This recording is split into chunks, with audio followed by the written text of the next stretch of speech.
Estimado magíster y compañeros, en este video vamos a analizar la entrevista a Juan Carlos Calderón, periodista ecuatoriano del portal de investigación Plan B. Bienvenidos.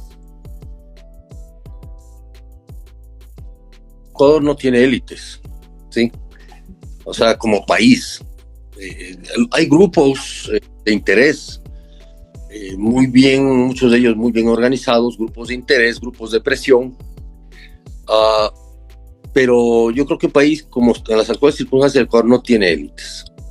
¿Por qué? Porque para mí una élite, más allá de ser un grupo pequeño que maneja o administra el Estado u otras circunstancias, las élites consideradas tales son las que piensan en la nación o piensan en un país como posibilidad de futuro, como posibilidad de conveniencia, de sobrevivencia, posibilidad y potencialidad de organización social que permita alcanzar grandes objetivos, básicamente la justicia social, la igualdad económica, el desarrollo, el bienestar en general.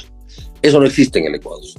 Lo que existe son grupos, insisto, de intereses que de alguna manera se disputan a dentelladas en la riqueza nacional. En este extracto, Juan Carlos indica que en Ecuador no hay élites, sino únicamente grupos de interés bien organizados.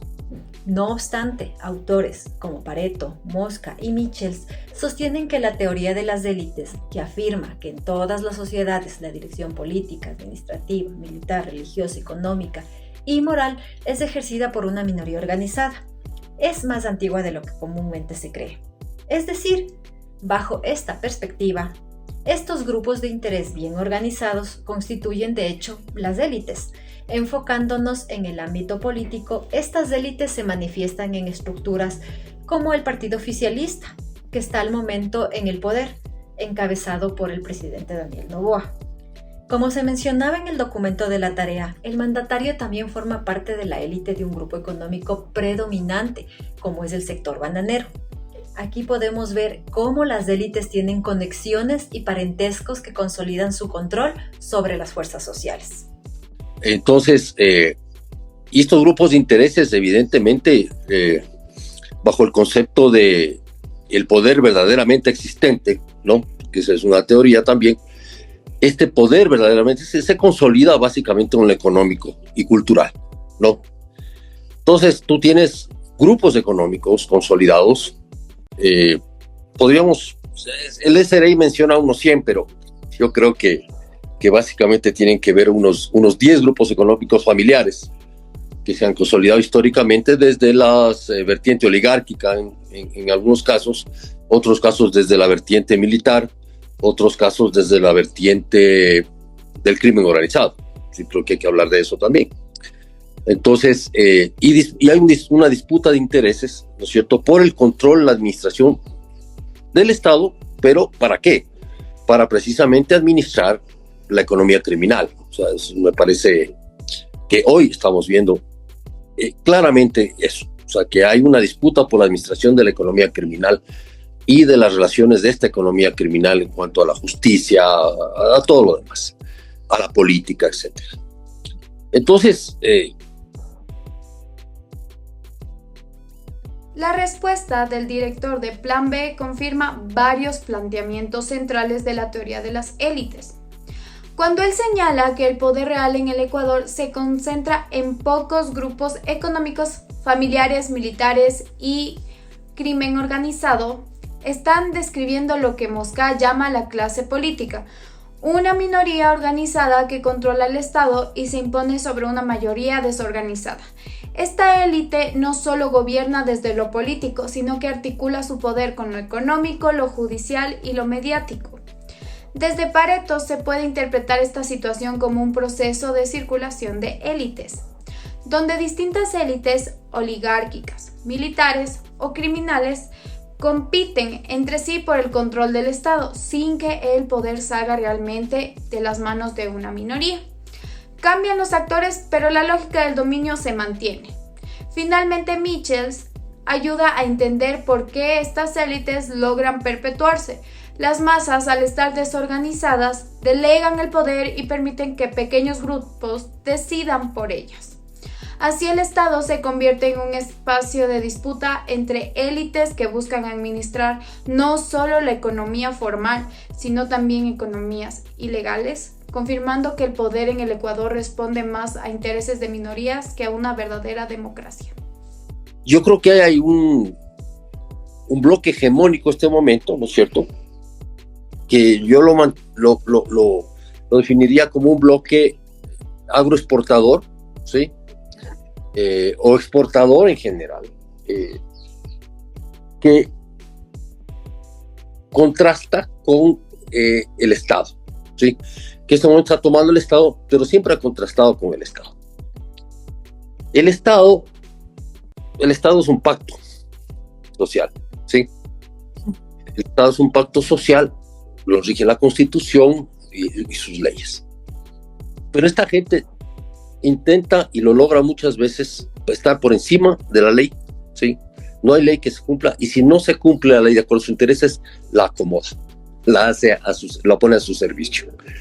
Entonces no hay un interés nacional, o sea, no hay un interés sino de cómo beneficio a mi grupo, llámese como se llame. Eso estamos viendo. Me parece que el Ecuador en ese sentido se expresa muy claramente. Ahora, mediáticamente, evidentemente se relaciona con lo mediático, por supuesto, porque culturalmente se construyen historias, se construyen teorías, se construyen ficciones, mitos, narrativas, ¿no? Que se expresan, hoy más que nunca en las redes sociales se expresan. Parte de la entrevista, el experto se contradice totalmente con la primera parte, debido a que le da la razón a la teoría de las élites presentadas por Mosca, Pareto y Miles, indicando que el poder no reside en el pueblo, sino en una minoría organizada que controla el Estado, manipula las leyes, controla las narrativas y domina el espacio mediático para sostener su hegemonía. Es así como el Estado deja de ser un pacto social y se convierte en una herramienta de dominación, tal y como le indica en la teoría de las élites. Y además no solo estas narrativas se expresan, sino tienen formatos que permiten de alguna manera imponer relatos o versiones de una realidad acorde a los intereses de estos grupos. Esto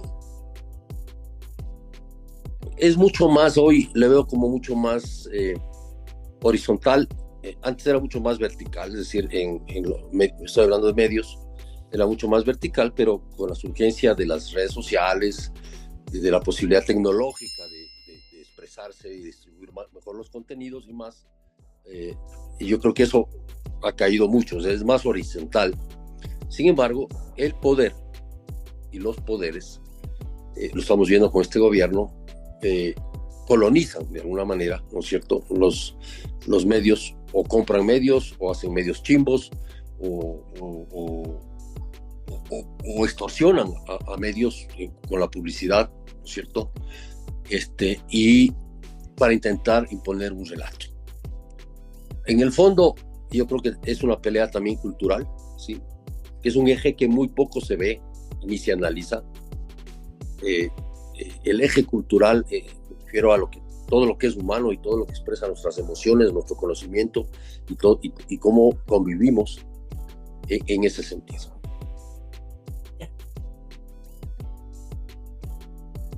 Como pudimos escuchar en la intervención de Calderón en este clip, menciona que las élites imponen narrativas y versiones de una realidad acorde a sus propios intereses. Esto se alinea con la idea de que las élites no solo dominan un recurso económico, sino también la producción simbólica, cultural, para mantener su propio estatus. También Calderón, en esta parte que pudimos escuchar, dice que ha habido un cambio horizontal. Históricamente el poder se ejercía de forma vertical, es decir, desde arriba hacia abajo. Pero sin embargo, Calderón también señala que con la llegada de las redes sociales y la tecnología, la comunicación se ha vuelto de manera horizontal, ya que esto sugiere un desafío a la hegemonía tradicional de las élites, aunque éstas busquen mantenerse al frente o al poder, se les ha vuelto un poco complicado poder llegar a llenar los nuevos espacios, es decir, recuperar el control totalmente de ellos para poder seguir sobresaliendo. Pero ahora veamos, también se menciona la lucha cultural. El análisis concluye que existe una pelea cultural y a menudo va quedando desapercibida, ya que las élites buscan influir en cómo los seres humanos se expresan, es decir, existe una manipulación al grado que la ciudadanía como tal tiende a pensar que lo que ellos están mencionando, eso es correcto, cuando debería ser al revés, donde la voz del pueblo es la que debería escucharse versus las élites que son la minoría. Verás, yo, claro, concebió cómo está lo que yo llamo un simulacro de democracia en el Ecuador.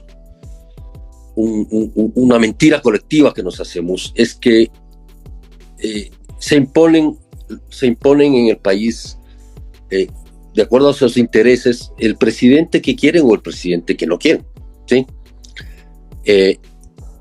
Y todo este tema de la representación popular que implica, por ejemplo, la Asamblea Nacional, antes llamado Congreso de la República, está basado en la estructura republicana, ¿no es cierto?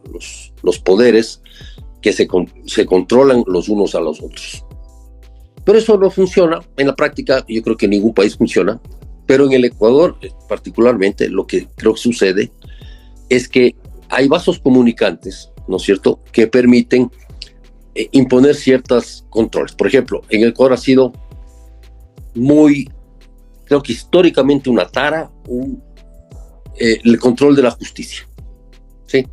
Todos los gobiernos, todos, desde la época, creo que el inicio de la República, el objetivo central ha sido evitar que la justicia sea independiente, así que haya una justicia vinculada, sometida a los intereses políticos y económicos de turno. Mucho habla, por ejemplo, de la justicia penal y por el tema de inseguridad es lo que hoy se privilegia noticiosamente. Pero no olvidemos que hay una justicia civil, una justicia vinculada tributaria, ¿sí? Una justicia que tiene que ver con lo contencioso administrativo. Son otras materias judiciales que no se les para mucha zona, pero ahí es donde se definen los conflictos en favor, sobre todo, de la gente que tiene dinero, ¿cierto? La gente que tiene posibilidades.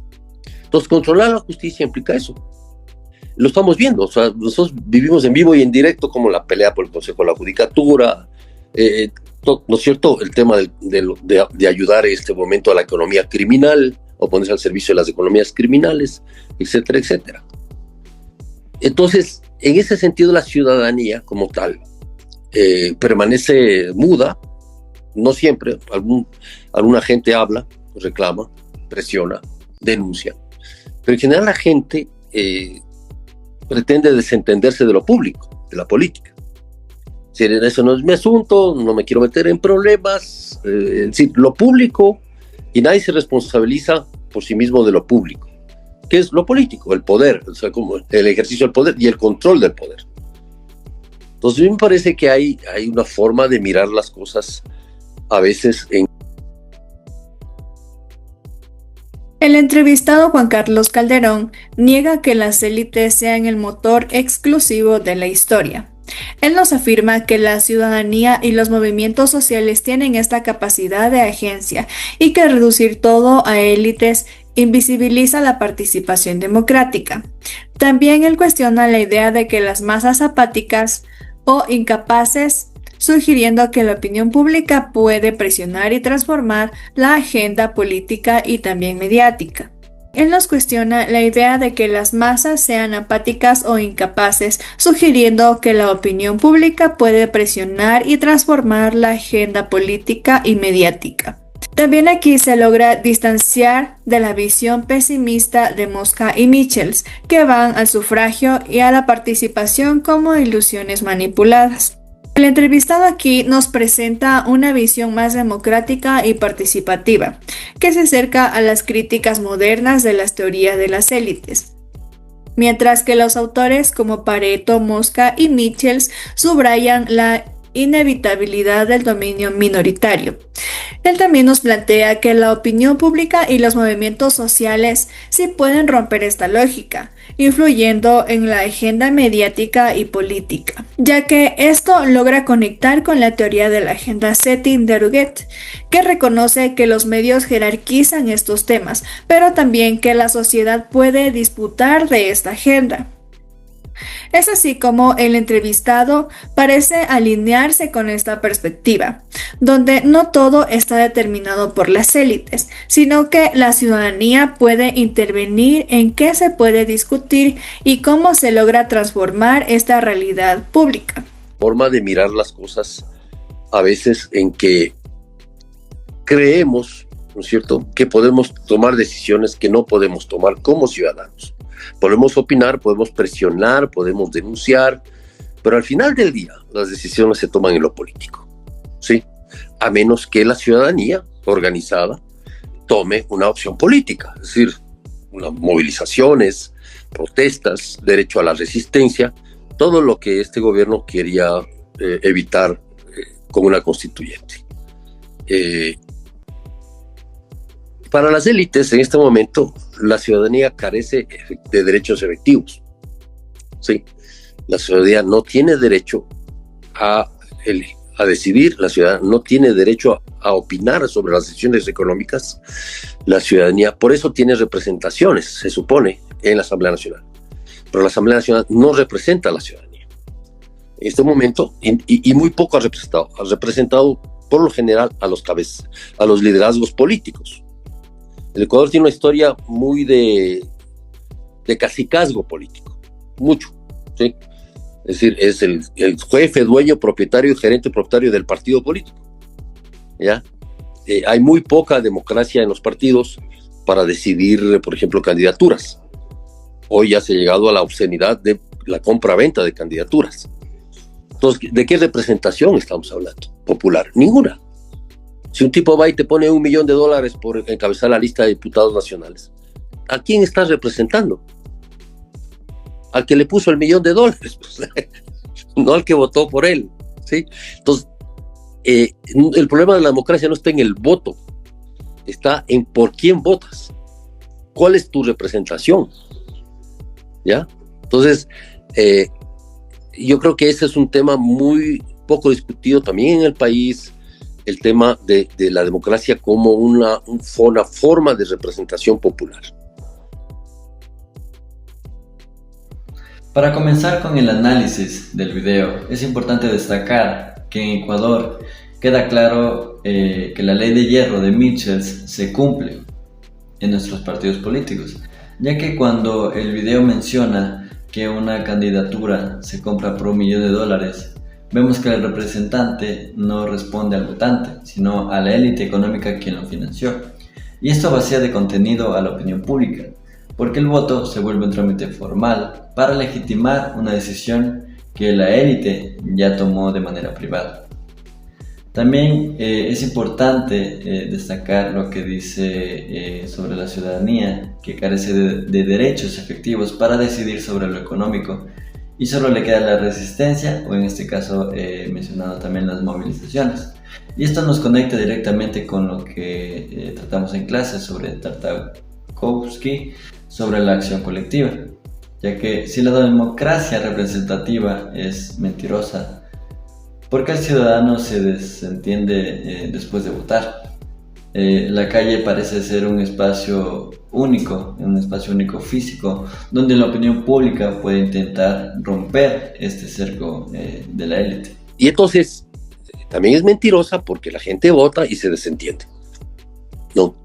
Y eso construye un etos, una ética social, diríamos así, que hace que privilegiemos la trampa, privilegiemos el engaño, privilegiemos la zapada, privilegiemos, ¿no es cierto?, el incumplimiento de la ley. ¿Por qué? Porque si el de arriba hace lo que le da la gana, el ciudadano común mira ese ejemplo y dice, si él lo hace y no le pasa nada, ¿qué me va a pasar a mí? ¿No? Yo voy a hablar sobre la democracia como una forma popular que nos menciona en el video Juan Carlos Calderón. Nos dice que es mentirosa porque después del voto la gente se desentiende y esto hace que se construya una ética social basada y que privilegia el engaño y el incumplimiento de la ley. Además menciona que, como ejemplo, si los líderes pueden hacer lo que quieran y no les pasa nada, ¿por qué nosotros no hacemos lo mismo? Entonces, mientras que el video apela a esta representación popular, los teóricos de las élites sostienen que incluso en los sistemas democráticos, las minorías organizadas siempre guían y manipulan a las mayorías.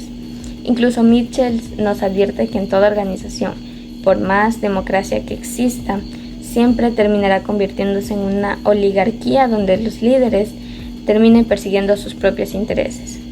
Entonces nos llevan al análisis de Pareto y Mosca, donde nos habla sobre que la lucha y el poder siempre está dentro de las masas. Entonces, ¿por qué se menciona esto? Porque es el ejemplo que menciona Calderón sobre que los líderes pueden hacer lo que quieren y el pueblo piensa que también, pero entonces esto no es así.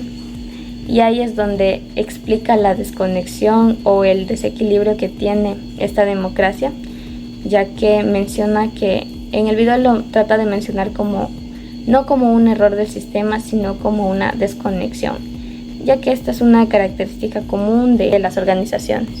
Menciona esto. A ver, esa es una muy buena pregunta que siempre se hace en las universidades. Pero mira, yo creo que el periodismo, quitándole apellidos, o sea, de investigación, o ¿no? de opinión, o deportivo, el periodismo como tal, que esencialmente involucra investigación.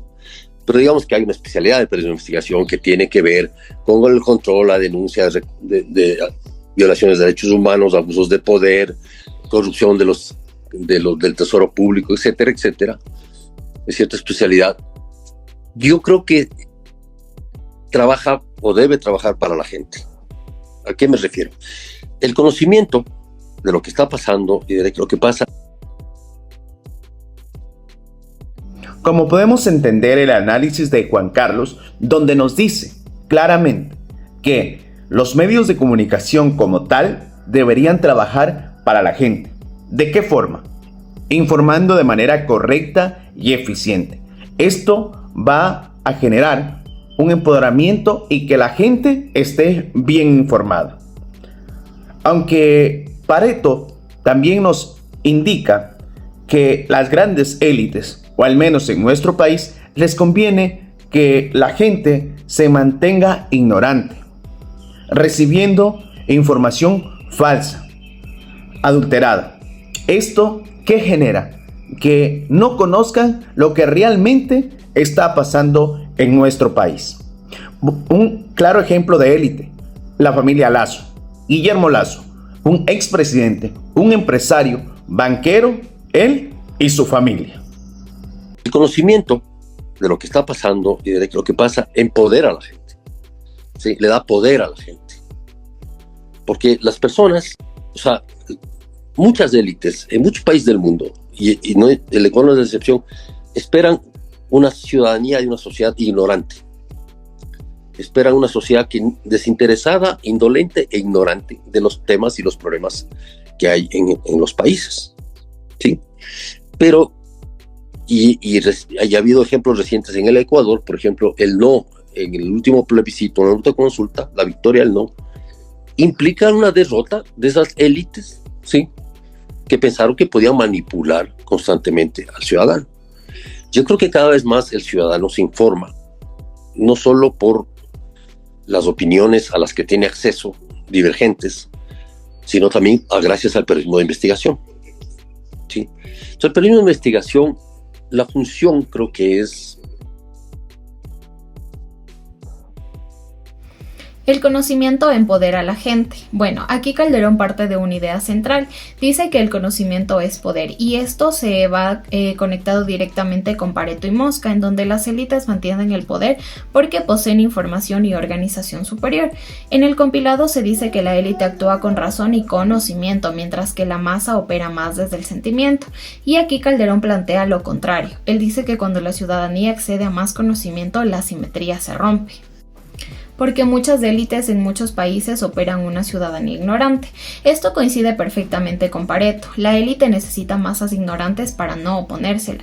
Mientras más ignorante la masa, más fácil es manipularla. Aquí Calderón lo confirma. Dice que ciertas élites buscan un pueblo indiferente, indolente e interesado solo en sobrevivir. Un ejemplo reciente es la victoria del no, una derrota de las élites. Aquí introduce un caso real donde la ciudadanía rompe el control de agenda y esto va directo a la teoría de la agenda setting de Arguete.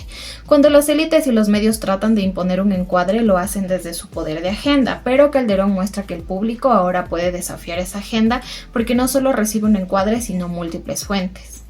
Gracias al periodismo de investigación. El periodismo de investigación actúa como contrapoder. Esto conecta con Michels y su ley de hierro de la oligarquía, en donde las élites tienden a cerrarse y a concentrar su poder.